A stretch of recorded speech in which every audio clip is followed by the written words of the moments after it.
I do vaguely like you. It's all required. It's just more than the mild indifference you might get from, say, a horse. we need to Um, we need to actually start the program because we're wasting all our wit here.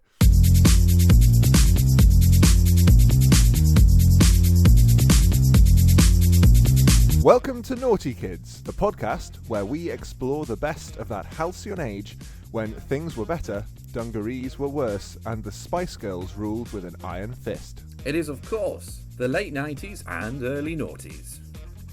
I'm Josh Hinton, 1994 to present. And I'm Joey Hart, 1994, 2, 3, 4, 5, 6, 7, 8. This week, we're going on our bikes down the cycle path of memory lane to discuss toys. To discuss toys. Very good. Yes, toys it is this week, having covered school in two thrilling and well-researched episodes. Can I stop you there? Yes. Thank you. I just didn't want to listen to you. No, I'm joking. Very good. Now, Shall I have today's Foley? I've got it Yes, set up in front of me. So let's establish a sense of place and space. for listeners at home, item number 1. Ooh. Item number 2. and no, this is the Foley. But focus. Ooh, that was nice. Lovely. Ready.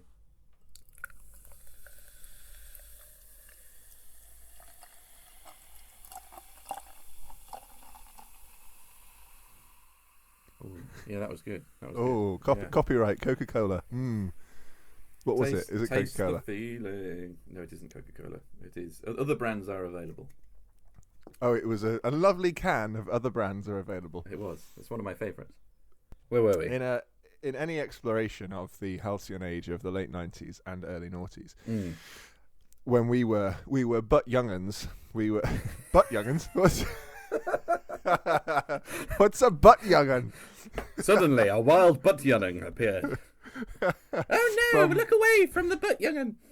From without a butt did appear a butt young'un. Yes, that's what we were, butt young'uns, and we were but around sort of 4 to 9. Around the butt young'un. Around butt. I definitely was around butt young'un. Well, I wasn't. I was very skinny, and then suddenly, at the age of about 8, my body went, and now we will be fat, and then I was fat from then on. I never had that. I was just very small, and I don't think I ever stopped that really. I got to You're about not very small. Well, I got to 17, and my body went, right, grow a foot and a half now. And I did, and I never looked back. I never got smaller. I never looked over my shoulder to see where the rest of me had gone. Exactly.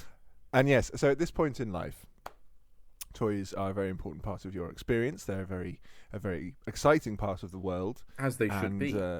And they're just fun to reminisce about because there's lots of happy memories attached to them. So we thought we'd spend some time. This might be 2 episodes. We've looked over our list of things to talk about, and it's all very important and very meaningful and very worthwhile. And the list grew, actually, as we were just reading it. It did. So we might end up doing 2 episodes on toys, but there's nothing wrong with that because toys are brilliant. And all of our listeners actually currently are being forced to listen to it, so you've got to bear that in mind. Yes. It's a good list, though. I'm excited to talk about these things that we know are on the list, but our listeners don't currently know yet. Yes, it's all to come. Do you want to kick us off? Get out your bingo cards and see if you can tick off which toys we're going to talk about. Number 1. Pause now. Pause now. Number 1, Airfix. I think we should start there. Oh, yes. It's a great place to start. I love Airfix. Yes. There are many bits to talk about with Airfix. You missed that one. No, I saw where it was going. Was that too highbrow? You just didn't finish it. I was like, where's the rest of this? No, that was it. That was the pun. That was...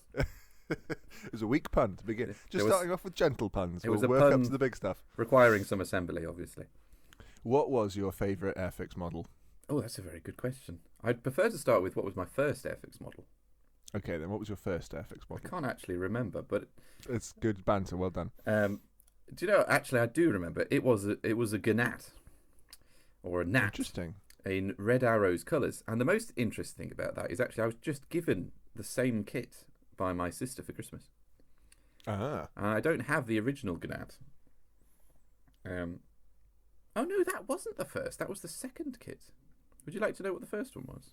I would. Yes, please do tell us. It was an Airfix Pug, an 040 little shunting steam engine, and it really was tiny. And I think I bought it at like a car boot sale or at school. Occasionally we had car boot sales at school. I suppose a school desk sale. and the rich kids brought in the toys they didn't want, and then everyone else bought them. Please, Terry, can I have the crumbs from your Airfix table? I don't know why I'm Irish. Your That might have been table racist. then. Could have done it in Yorkshire. Can I have crumbs from your Airfix table? Oh, we were happy. That's all we had were crumbs from Airfix table. We just got the sprues. We didn't even get the parts. We used to make models of pylons out of screws. No, out of sprues. Sprues.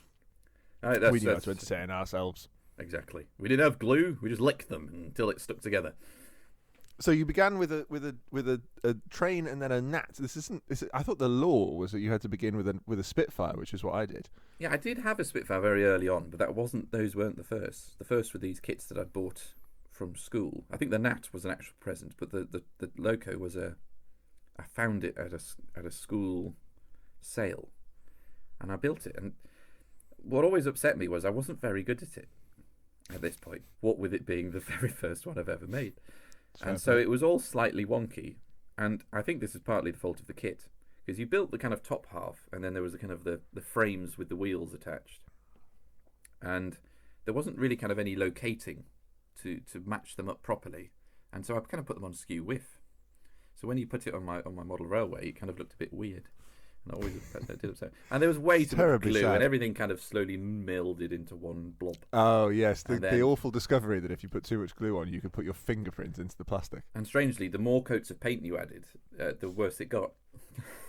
It just smoothed out all the features, and you had the brush, which was slightly too big for the model, and these little plastic pots where you open the lid, and the lid would fly off, even though it was meant to be attached, and spray paint everywhere. That's right. And then you would eventually end up with a totally smooth cylinder instead of a train. And you kind of mixed the pot of paint with the brush, and because the pot was so small and the brush was slightly oversized, you mixed it, and then you pulled the brush out, and all the paint is now on the brush, and the pot is empty, and you're like, well, I can paint one thing, splat. And there it is, painted. And now, there it is. There may be people listening. I mean, one day there may be. And they might be thinking, I didn't do FX. This is all terribly boring. I don't want to think about paint pots. But maybe we should talk about. I mean, they might want to talk about paint pots. I want to talk about paint pots. But maybe we should talk about why. Have I bored you already? So no, you haven't. But what I'm saying is, we should situate the paint pots by discussing why FX was so flipping brilliant as a thing. Like why it was so brilliant. Well, I just repeated that. Why was it so brilliant? That's why was it so brilliant. Mystery voice. Mystery voice. Why was it so brilliant? I think it's because they were really exciting things that the models were of. And it was stuff that you went to a museum, because we went to museums, and you saw it, and you were like, that's really cool, I want that at home. It's a jet plane, it has fire, it does ta-ta-ta-ta-ta-ta, all that sort of thing. And the boxes were exciting. Do you remember the pictures of the boxes? And everything was on fire. And even if it was the steam train, everything was on fire. Although we, in the late 90s and early noughties, topical banter, we were in a period of time when the FX people had decided, if I'm remembering correctly, that it wasn't really on to sell children toys that sort of glorified in the fiery death of... So at that point, there weren't any explosions and fires in the pictures, but they've come back since, which is good. Because they realised actually that children do get excited by that, and the fact I think they might have realised that it's not children buying them anymore. Yes. Oh, that's probably true. That's probably very true. Yeah. But yes, there was. No, they were. They were all a bit kind of censored, weren't they? I know they were just sailing along in the sky. They went through a stage of having the old pictures photoshopped, so they didn't have the exploding German ship or whatever it was, and then they went beyond that and just some of them just had a photo of the model, which I think is very boring, and then some had like a CGI picture of the aeroplane or whatever it was, and they were good, but they didn't have the drama, and it was all about the drama, and the pictures looked like It's the same sort of painting style as you'd get in Peter and Jane books. Quite brushy. I think they used gouache. Ooh, the paint. gouache. Gouache. How terribly gauche. How terribly gouache. Which is not acrylic and it's not oil paints. It's kind of an in-between in terms of style. My wife will correct me on this, I'm sure. We're back to paint. Can we have a special guest where Iona comes on and tells us about paint? And rolls her eyes so hard at our podcast that her eyes fly out of her head and out the door. You just hear a whee! They spin off at high speed. You could also, as our Foley next week, as well as having a special guest, you could do the special shout that you do to attract Iona's attention, which you probably can't do because she'll come running. But she will. It's like the sort of noise you would make to attract a dog. It's so high pitched and loud. Well, it's not because. Nowadays, if I do that, I also get the dog because we have a dog as well. But Iona can't hear low noises at all. So you can't do what you would normally do, which is go, Iona. Iona. My normal voice is low and deep, and she cannot hear it. Peter Serafinowicz. Hello, Fran. That's my favourite. I love that episode. It's so good. Fran. We're diverging and digressing. Yes, but no, she can't hear low noises, so I have to shout. When I shout, I have to shout in a high-pitched voice for her to. You have to yelp. One day, listeners, there will be good reason to call Iona, and you will experience the turbocharged shout. But yes, the boxes on Airfix were jolly exciting because of the explosions, and I think that's just what. Now, I don't mean to be sexist, but it is what little boys found very exciting. Now, is that a condition of culture that we have told little boys they should be excited by explosions and little girls are less excited, or is that a difference? It's a good question. Are little girls mature enough to go, don't be silly, it's not a real thing, it's just a picture on a box? There may be something in that. Yes, there may be. I'm sure there were very mature young boys who went, I don't want to build exploding things, and very immature young girls who went, I do want to build exploding things. But yes, I don't suppose there were that many. Well, it wasn't advertised for girls. It was advertised. Not when we were buying them, but before in the 70s, it was advertised as a boy's toy, which we're in dreadful sticky territory here. backwards. We're not doing social commentary. It's what I do now as a teacher, is try and encourage girls into engineering. That's very true, actually. That is very true. Do you ever just do the James May thing and give the whole class an Airfix and say, I'd love to give the whole class an Airfix model. You should do that. That would be a great thing to do in lockdown. I think that would be. Send them all out. I'll contact Airfix. Yeah. You can buy class sets, but they're quite expensive. Airfix sell class sets of boxes for schools. They do that. That's so cool. You can buy a box of 20 Airfix of the same model. That's really good. Because it would be a great class project, wouldn't it? I think it would. I might do it as an activity. Try and get them back into it. I'd love to do that sort of thing. It is the cost, which is slightly prohibitive. But do you think you could get the school to pay for it? Probably not. Not at the moment. I want a new set of laptops. That's probably slightly more expensive. Just slightly more expensive and unfortunately slightly more useful at this point. Well, maybe for Christmas. Maybe Christmas. Get them all on Airfix. A Christmas model. That'd be nice. Yes. Oh, that program though with James May. I did watch that as a child and thought that was fantastic. Oh yeah. And he went to the school and he gave them all Airfix models. Like, I want to go to that school. Why aren't I in James May's school of Airfix? And they didn't appreciate it, and I'd have done so much better than all of them. And you would have been, as in all our previous stories of you at school, you'd have been sat in the corner, engineering away like a madman. I would have built a diorama for my. Because what did they have? They had a little tank that they all blew up, apart from one kid who was like, I spent ages on this, I don't want to blow it up. And you were like, that's my boy. I was like, that kid gets it. Yeah. I feel out of the two of us, you would have blown up your tank. With wild abandon. With glee. Yes. And yes, with glee. Exactly. Yeah. And but didn't he give them a boring Airfix model? Didn't he give them a ship? He gave the Hind, which I think was Airfix's first official Airfix kit. And I haven't built it, but I've looked at it and gone, I'd know why I haven't built this. Yes. Because it's a boat. It's a sailing ship. It's quite not a great one. Who sailed on it? The Golden Hind. Was it Pilgrims to America or something? No, that was the Mary Rose, wasn't it? Golden Hind does Google. The Golden Hind Restaurant, Marylebone. Ah, that's what it's named after. It was a restaurant, right? Okay, I'm with you. It was Francis Drake. So Francis Drake. Drake McDrake. Butt. Yeah. Now, interesting side tidbit, which is on our slightly distracted conversation about Sir Francis. Yes, Drake. we've slightly moved off topic, but it is a little bit of my my family folklore that we may be descended from Sir Francis Drake. Oh.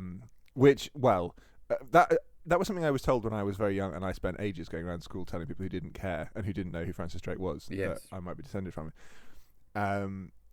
Discovered somewhat more recently that Sir Francis Drake didn't have children, so that might not directly descended, but yeah. I think we have managed to track it back to within one generation, and the one generation is like then it goes the next up would be one of his siblings or something. So oh wow. So there you go. My claim to historic fame is, I think my great uncle worked with Barnes Wallis on making the bouncing bomb. Really? Yeah, he was in that lab, in that part of that development program. That's very cool. My father will be able to tell you exactly which relative it was who did what, but I'm going to say that my great grandfather was Barnes Wallis, and then we'll just leave it there. keep keep the story simple. It's more memorable that way. Yes. I mean, that's just how legends get started, isn't it? He also developed the kind of spiral design that goes up industrial chimneys to stop them blowing over in the wind. Interesting. I don't think I've ever seen that. What do you mean spiral design? As in the bricks? So So you have an industrial chimney. Oh yes, no. And then it has a spiral, a helix climbing up it. And the idea is that when wind hits it from any direction, instead of pushing against the chimney, it's directed round and up, and it creates a vortex off the top of the chimney, and it stops it blowing away. That's very interesting. Yeah. As we're discussing toys, I thought that was relevant. Yes, industrial chimneys are a well-known toy. Yeah. On that note, I think it's probably time for a second Foley. Let's just see if we can hear this. Oh, go on. And then listeners have to guess. Oh, we probably not going to hear that. It's quite quiet. Oh no, I got something. That was the sound of a wool winder. Thank you. No. That was it. That's one of your current toys, I suppose, isn't it? Let's link that back in. Yes, it's one of Jess's, one of my wife's toys that she's borrowed, and it's for winding wool. Yeah. Anyway, it's for when you don't wind her up enough. Thank you. So did you made Airfix models? I remember. I did make Airfix because when I came round to your house as but a mere lad, your ceiling, but a beer mat, a butterbeer child. I came round as a butterbeer mat. Yes. I was very jealous of your ceiling, even though my own ceiling was rather similar. I was jealous of yours because it was done very well. Because go on, this is your bit. Well, let me see if I can guess what it was you were trying to set me up for. I think because so for those of you who eloquently are not, put, thank you. I know several words, not all necessarily in the right order. For those of you who didn't, you are saying all the right words, but not necessarily in the right order. In the right order. One of the best things about Airfix is that once you've made the planes, which this is why you have to make planes and not anything else, because there's nothing else you can do this with. You can then hang them from your ceiling by little pieces of thread, so it looks like they're flying around over your bed, which is just cool. It's the best and thing. Mine was set up in dogfights, so we would buy. It was done well. I had a Spitfire, was my first one, because of course it was, and there's a good story behind that. I'll come back to it. Well, relatively good. Okay. And then we bought the Messerschmitt 109, obviously, and the Spitfire was chasing the 109. It was always the RAF chasing the Luftwaffe. Of course, the way around. They had them had the Jerrys on the run. Always had the Jerrys. In my room, the Jerrys were permanently on the run, and bandits at 12 o'clock. Daka, daka, daka, daka, daka, daka. Well, that gives us time for tea. It's only 1:45. And that was kind of the story. Actually, I don't think there's much else to say. Well, you also had a Stuka, which I think is the only Airfix model that we both made. Oh yes, because you took it and made it better, didn't you? I took it, and I think over the years it had probably been hit by things moved around the room, and it was looking a little sorry for itself. And something had fallen off and the canopy was broken or something. Mm. And I bought a new canopy for it. Actually, I didn't buy a new canopy. I emailed Airfix Spares and said, do you have a canopy for this? Fully expecting, yes, it'll be £1.75 postage or whatever. And they just said, yeah, we'll put that in the post for you.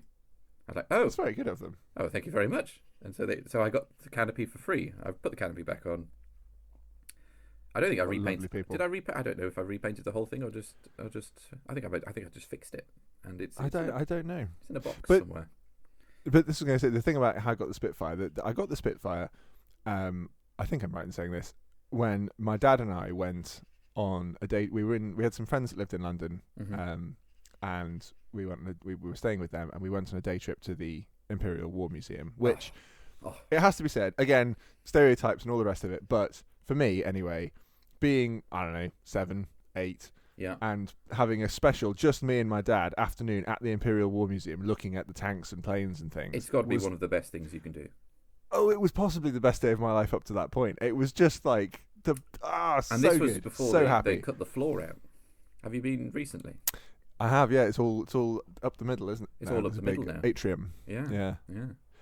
And at the end of that day, we bought the Airfix Spitfire. And then did it together when we got home, which was an extortionate price. I hope. Well, I don't know. I mean, for a kit that retails at about £5, I reckon the Imperial War Museum would sell it for 12. Maybe. Although I did but that's recently, fine because it's part of the day. It's part of the adventure. It's part of the trip. Yeah. And the kit That's is all the the whole better for being bought there. Exactly. I remember it. However many years later, I actually remember the fact that's where it came from. I don't remember where any of the others came from. And that was the thing about it that was so wonderful and I think this was one of the things that James May picked up on in his program was that it's like a tossing the football around in the back garden type thing. It's a really brilliant male bonding thing to do. It's a wonderful way of spending time with your dad, and I really enjoyed it. It was brilliant. And what I also remember, this is a bit of a recurring theme in my childhood, was every once in a while I would buy a craft thing that was slightly out of my ability range. Yeah. Buy something that was a bit too complicated, and I didn't quite have the patience because I was a bit too young to sit and do the fiddly bits. And my granddad, my dear, wonderful grandfather, who is very good with his hands and very DIY savvy. I think I can see where this is going. I would basically pass it to him and go, "You can finish this off, Granddad," and then I'd sod off and do something else and leave Granddad sat there at the kitchen table with his glasses on the very end of his nose, looking at this tiny, relatively. Oh, right. He begrudgingly made your Airfix kits for you. I mean, no, he was never begrudging, but I would imagine there was probably part of him that was like, I didn't really want to spend my afternoon doing this. The other thing it happened with, which, segue, was Warhammer. Right. What happened there? I had a brief Warhammer phase. A foray into the world. Mercifully brief, and that is how I am now married today, as it was brief. Yes, I had an equally very brief dabble in the world of Warhammer. Yes, it was great fun. And the thing, just to finish the segue, the one of my things that Grandad spent the most time on was the Balrog. I got a Warhammer the Balrog. It was the Lord of the Rings, the Warhammer that you did. Well, I did several, but yes, it started off with that was how I got into it because I was a big Lord of the Rings fan. But still am. How did you afford a Balrog? It was a Christmas present. It was my big Christmas present. Wow, because the only thing I remember about Warhammer is I never bought any of it because it was so expensive. It was, and it made Airfix look cheap as chips. Which Airfix is, and you realise, of course, it should be because it's just plastic that's come out of a mould. It doesn't cost them very much. And Warhammer had metal parts, and it had ginormous parts, and it had.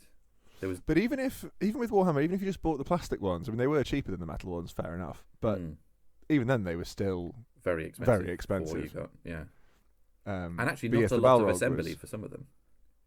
No, I mean, you could stick the ones I got. You could stick the arms and legs and the body and head together to make them look different, which was cool. But the Balrog must have been, I don't know, 50, 60 quid probably. That's a lot. That is a lot, isn't it? And it was, and the thing was, you look. I suppose if you were what happened to the Balrog? I mean, obviously it fell for however many days, in a fight with Dumbledore. As soon as we bought the Dumbledore miniature, that was it. He was done You for. shall not pass. Go away! I'm trying to finish it. I kept on waking up in the middle of the night to see fiery flashes on the top of the mountain. Yes, and but you came downstairs the next morning. I'm no longer Josh the Grey. I'm Josh the Sleepy. I am now Josh the White, for I fought with the Balrog.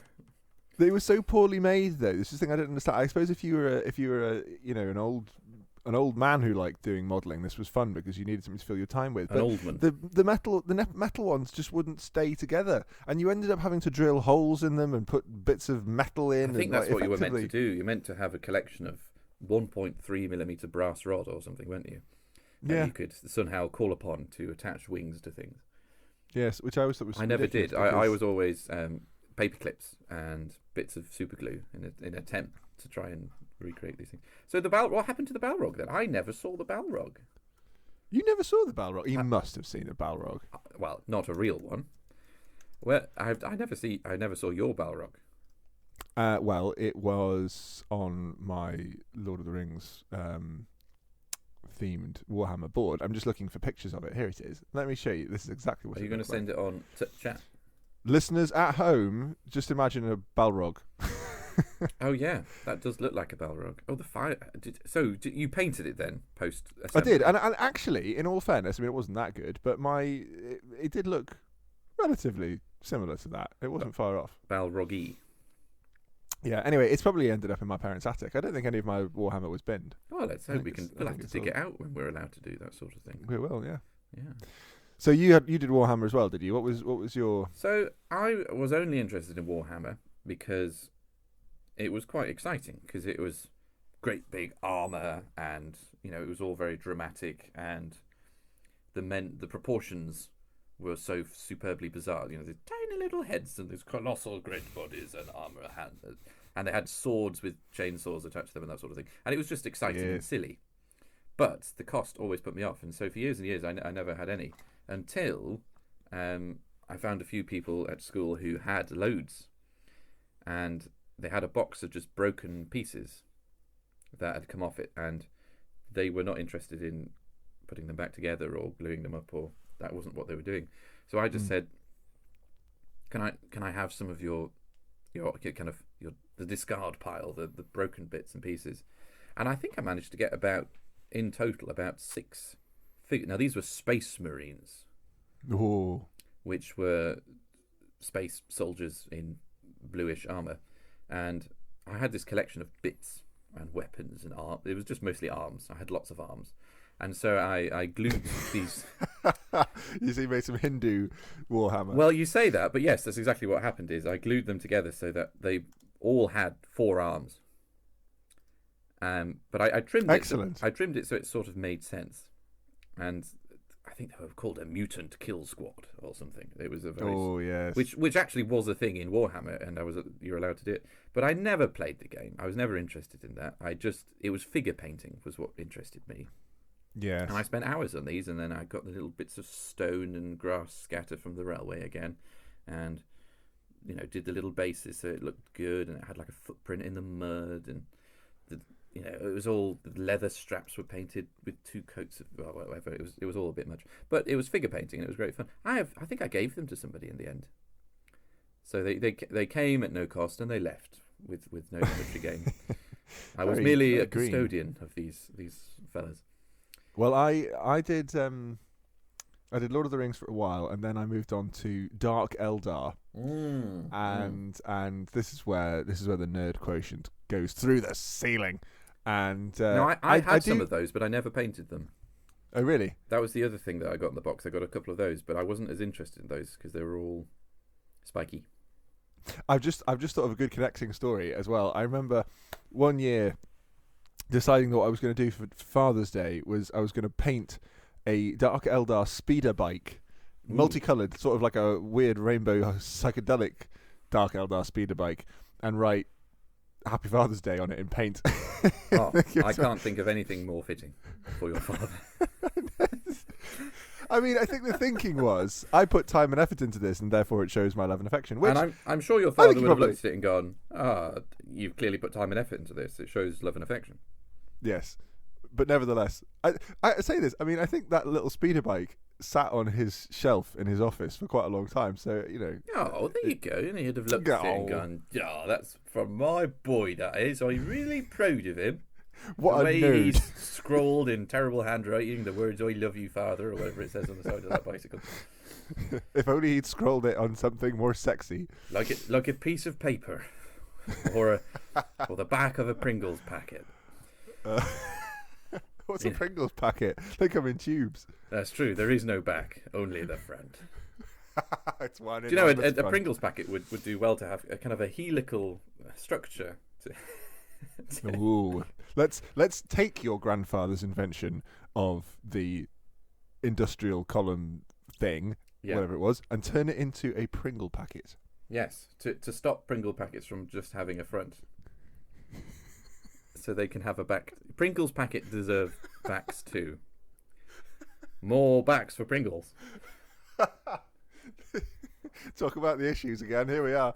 Last week it was polyresin glue or whatever it was. This week no. It was water soluble varnish. Is what it was. Water soluble varnish. And this week we're addressing it could be one of those one of those adverts where have you noticed how in charity adverts there's no stage makeup. They film the celebrities saying 1,000 donkeys a year are ravaged by donkey sickness. They film them with no makeup, so they look a bit shiny and a bit unhappy. A little bit, yes. A little bit, ugh. It could be like that. It could be, every year 1 million Pringles packets go out of the factory and not one of them has a back. We've got your back, Pringles. We've got your back. It's helical. Hey. That's a good. That is a good question. Is there a front and a back to a cylinder? Ooh. Please write in with your name and address to us. Absolutely ridiculous nonsense at hotmail.com. At hotmail.co.com.uk.org.gov. Other services are available, though not recommended. And I think that brings us very nicely on to Scalextrics, doesn't it? Scalextrics. Now, how in any way does that segue? Well, we're talking about it. You say what you're saying is a retroactive segue. Thank you. Yes, it's better to ask for forgiveness than permission when it comes to segues. I love it. So the question is, how do you say this word? Now, because I always used to say Scalextric, but that's not what the word is. You used to miss out the X completely, did you? And the X was, it was just Scalextric. Scalextric. Oh, I see. So it was electric. Well, see, I would have said, and I'm not sure why the letter X is needed, because it was another letter that's not in there. Because I always saw it as scale, scale models of electric, scale model electric cars or that sort of thing. But there is an X in there, and I how are we meant to pronounce this? Scale X-trick. Well, it's a very good point you raised, because I would have pronounced it, and a lot of other people did, Scalextrics. Yes, I know. I would agree. Plural. Or just put the X on the end. Is also not the word. No.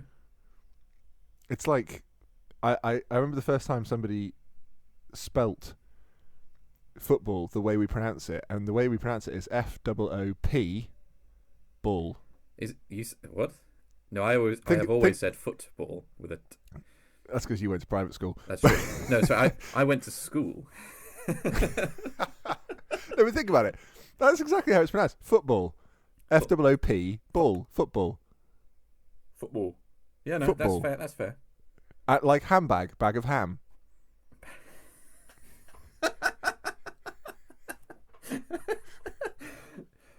Officer, I just had my handbag stolen. Where did you last see it, Mal? When it was gold encrusted with breadcrumbs. What sort of ham are you buying? Oh no, I see what you mean. Yes, do you not get ham with breadcrumbs on the outside? Yes. I suddenly pictured a fish finger. I was like, what? Anyway, from fish fingers and bags full of ham. A smoked ham bag. A smoked ham bag. A bag full of smoked ham. That's lovely. A smoked ham bag. A spoked handbag. That's something I could imagine at London Fashion Week. Spam bag.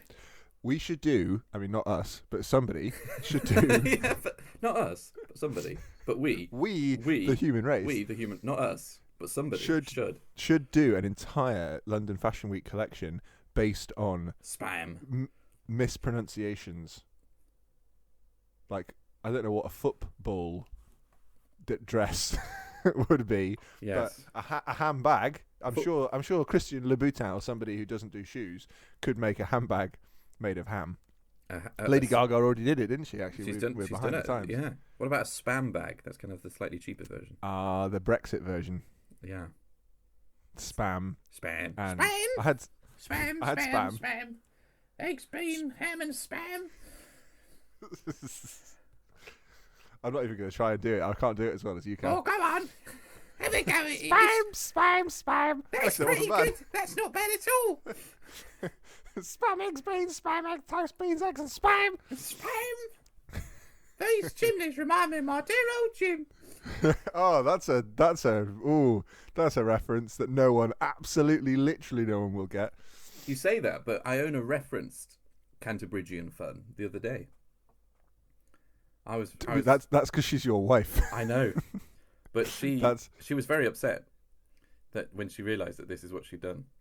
Yes, it's always good, isn't it, when they laugh and then they go, "Oh no, I've lost the game." For those of you who are wondering what the dickens we're talking about, Joey used to have a YouTube channel called The Ministry of Silly Voices.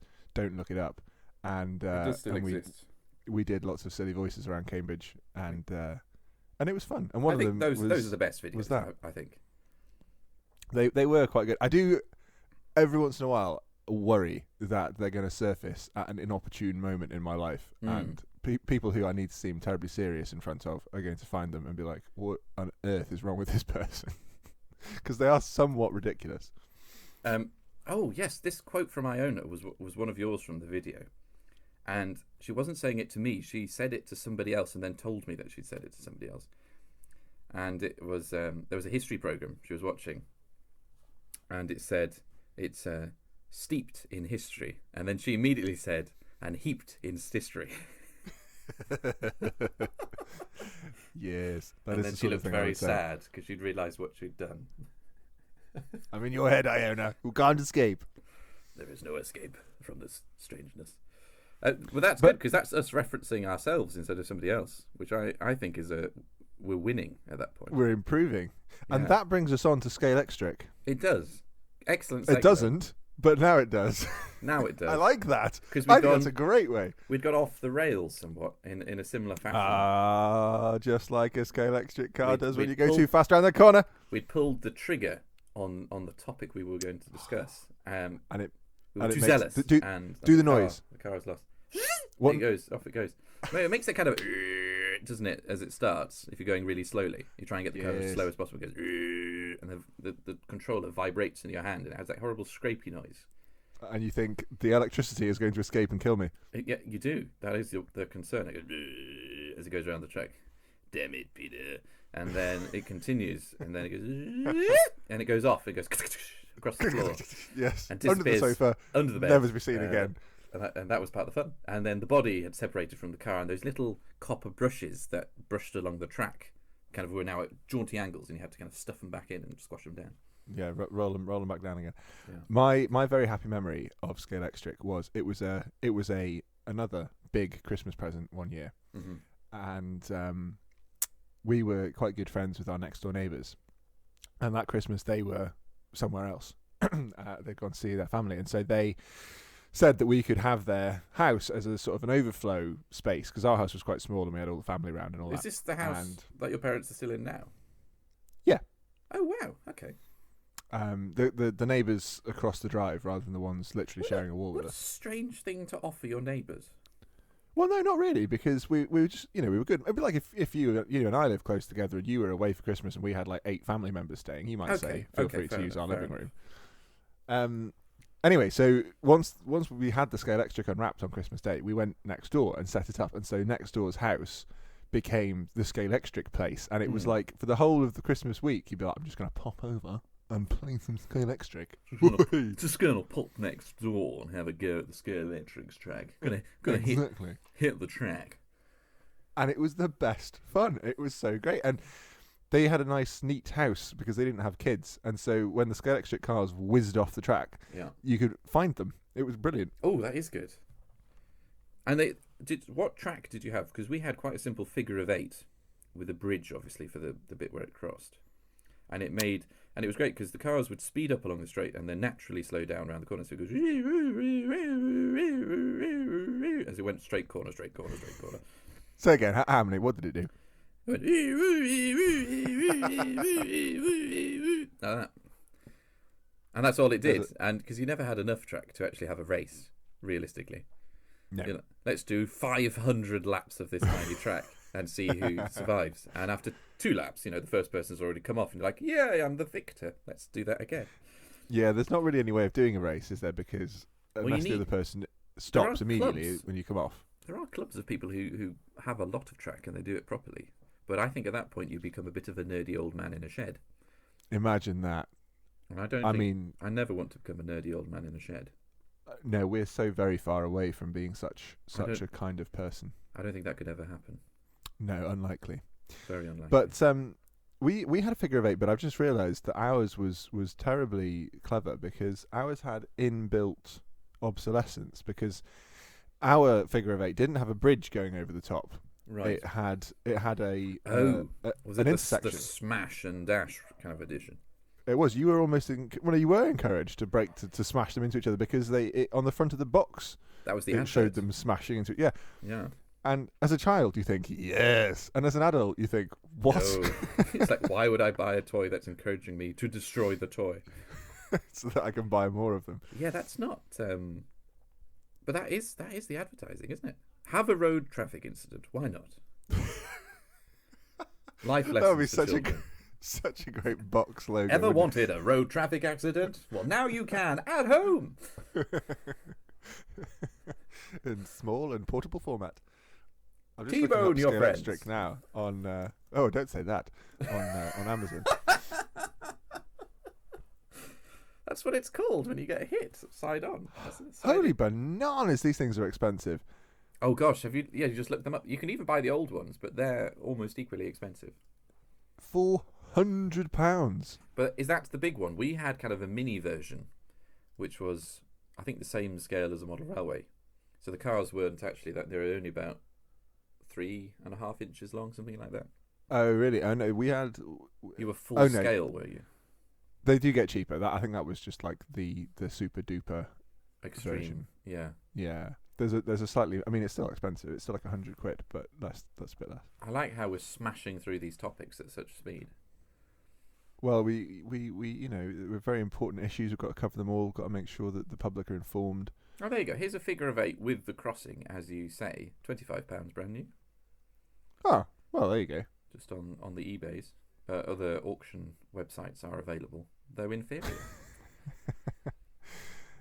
They were such good fun though, weren't they? They were brilliant. I ever had 2 cars. Yeah, same. What cars did you have? Well, we had 2 Formula 1 cars.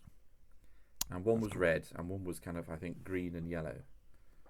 And of course we had no idea who any Formula 1 drivers were at the time, but that was fine.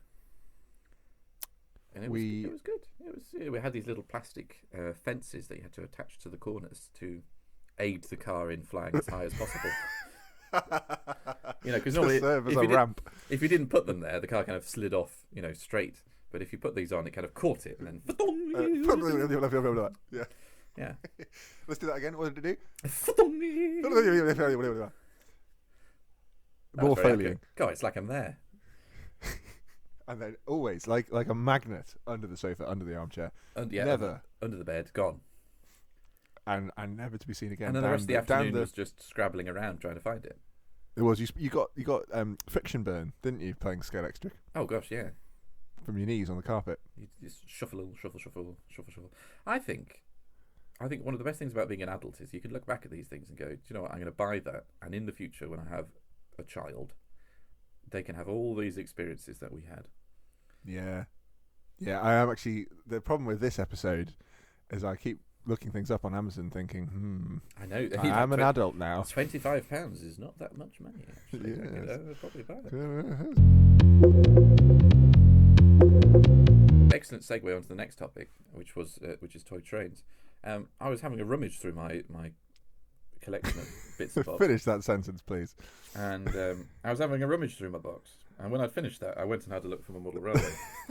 And I've got quite a few bits and bobs. And I thought I was going to put a kit together for you of because you never had a model railway. I didn't have space. And this was very sad. So I thought I'd try and get you the smallest possible kit, which was still interesting, of model railway bits. I've got loads of trucks and things. So I thought I'd give you a few of those.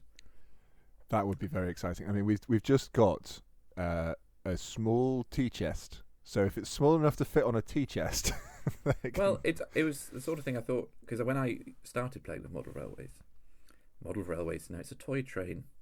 I think as a child I got very serious and I was like, no, this is a model railway. I am an enthusiast. And now as an adult, you got married. If I say these things now, I suddenly become a grumpy old man in a shed. It's a toy train. You play with it. It's a toy, and that's fine. Thank you, James May. Thank you, James May.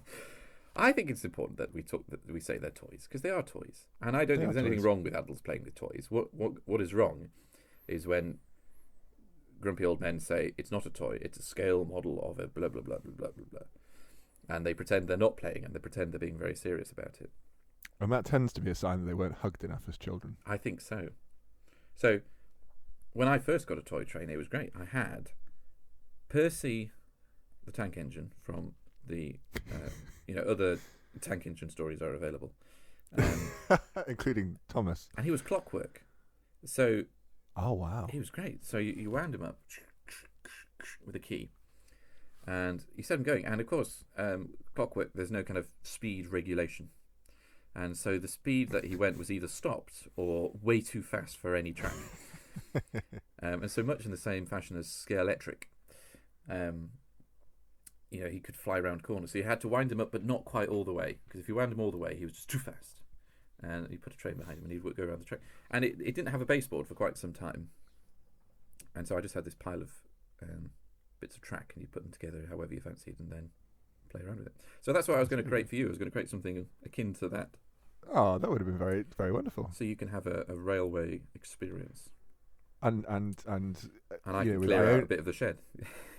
Yeah, which always makes Iona happy. I was going to say, and Jess's eyes can join Iona's in rolling so hard. Yes, exactly. Fly out of her head. What we need to do is level out the despair wife's of emotions. our wives. So, in things where your wife doesn't despair yet, she needs to despair slightly more, and I can alleviate some of the despair that Iona has.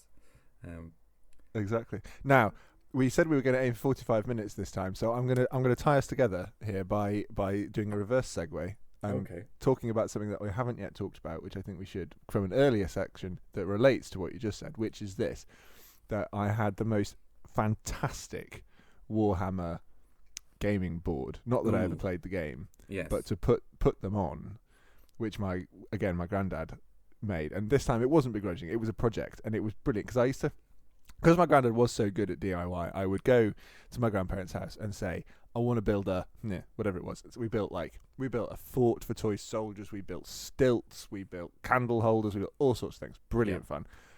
And when I started getting into Warhammer, we built a proper board for them, and it was amazing. It had like a river the one that going sat through on the top it. of your wardrobe? Yeah, that's right. It had a river made of yeah. mastic, and it had gravel paths, and You didn't use a water-soluble varnish to make the river? No, sadly. Had I known such a thing existed, I would this is immediately have joined the world of The water-soluble revolution. varnish. Years. Mastic had to do. Mastic's good. It smells good, does mastic? It does. It's strange as well. I think we had the board had two halves, and I think on one half we used some sort of cement type thing for the river, and then for the other one it was mastic, which was quite wavy. So it was there anyway. And it had hills and valleys made of foam board, piled up. Oh wow! Okay. And then covered over with grass. It was brilliant, absolutely fantastic. I really hope it's still in my parents' attic somewhere. Has it survived? I mean, they're generally quite good at saving things. I think your parents. I think things like that. Yes, I'd be quite surprised if they've been. I mean, my dad is a bit of a fascist when it comes to cleaning out the house. He is a bit sort of concerned that nothing older than 2 years ever remains. He moves everything onto the far right. Yes, exactly. The right hand side of the room is the right side of the room is very, very dirty. But But yeah, I do hope it's still in the attic because it was just the most wonderful thing. Well, that's yes, part of the there we fun, are. isn't it? You just sit there and you create the war yourself or the battle or whatever's happening. And it's Yeah, just, I mean, it's like a play. It's a stage, a scene for your characters to play on. Yeah, Yeah. it was really beautiful. There we are. Closing thoughts from what we talked about. We talked about FX Scalextric, Warhammer, and we touched briefly on toy trains. I think we can probably get into that a lot more. We can do more on toy trains. Not that I have anything to bring to that conversation, but I know you'll be very happy to talk about that. Oh, happily. Well, I'll have to see if I can post you some of them. Whether they'll be too expensive. Yes. Anyway, closing thoughts. Yes, I think these are good things. They're all things that kind of crescendoed just before I went to university, this sort of thing. And I got back into airfix and I got back into model railways. And they're sort of things that you kind of want to do a bit more of now. So I think they were good. They were interesting. They fostered a love of history and engineering. A very particular would recommend. Jingoistic form of British history, which was always the most fun variety when you're exactly. And yes, and I think that is a good point. We've both come back to these things in later life. I spent the first half of lockdown making airfix models. Yes, you did. You went a bit mad for airfix, didn't you? They're all here behind me, and it was great. It was such a good way of spending the time. And if I had a spare room, I would buy a Scalextric right now because I really want one now. Let's say when. I think you put it under the bed. Have it on a big roll-out board under the bed. That is exactly what we did have before. There we are. So they were good back then. They're good now. And I think that's an excellent place to end the series. Not the series. The series. Don't say series. End the episode. There's more to come. There'll be another episode on toys to come. Say goodbye. We're not stopping now. I feel like we need custom sign-offs. We need some kind of... and it's good night from him, and it's good night from me. Sadly, I think that might have been taken. Oh, that's true. Yeah. We'll have to think about it for next time. For now, we can just say arrivederci, farewell. Say goodbye, Joey. So, what about a so long farewell, Auf Wiedersehen, goodbye? I love it. Gorgeous with your radio voice. That sounds original, doesn't it? So long, farewell, Auf Wiedersehen, goodbye.